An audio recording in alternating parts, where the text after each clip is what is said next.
আসসালামু আলাইকুম এভরিওয়ান। আমরা আজকে আপনাদের সামনে নিয়ে আসলাম গুগল পিক্সেল 5। এটা আমরা সিপিইউটা রিভলভ করার জন্য নিয়েছি।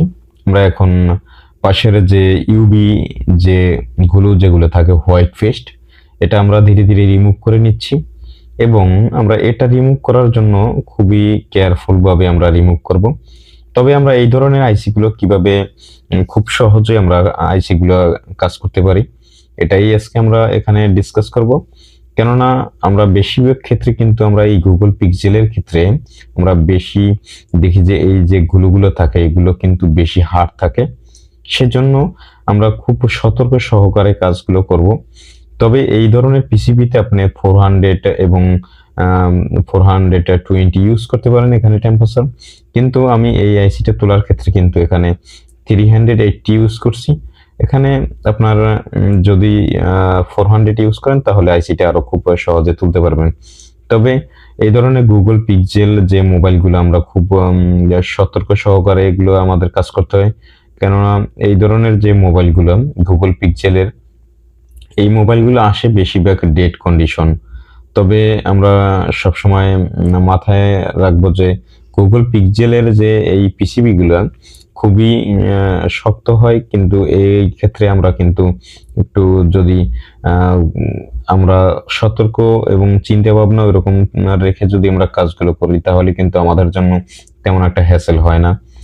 প্রথমত আমি এই যে সিপিইউটা তোলার জন্য যে এখানে ট্রাই করতেছি, তবে এখানে পাশে যে কম্পোনেন্ট গুলো সেদিকে কিন্তু খেয়াল রেখে কিন্তু আমি সিপিইউটা তোলার জন্য চেষ্টা করতেছি। এখানে আমরা গুগল পিক্সেলের যে সিপিইউ গুলো এগুলো রিমুভ করার ক্ষেত্রে আমরা যদি অতিরিক্ত এখানে টেম্পারেচার বা অতিরিক্ত এয়ার ইউজ করি তাহলে কিন্তু আমাদের এই পিসিবি কোনো প্রকার সমস্যা হবে না, কিন্তু এখানে আইসিটা ড্যামেজ হওয়ার সম্ভাবনা থাকে।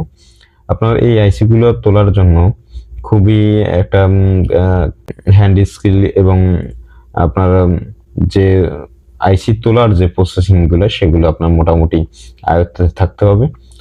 তবে আমরা এই গুগল পিক্সেলের ক্ষেত্রে কিছু মোবাইল আমরা দেখতে পাই যে বেশিরভাগ ক্ষেত্রে দেখি আমরা ডেড কন্ডিশন আসে, আবার বেশিরভাগ ক্ষেত্রে আমরা দেখি যে এটা লোগো হ্যাংও থাকে।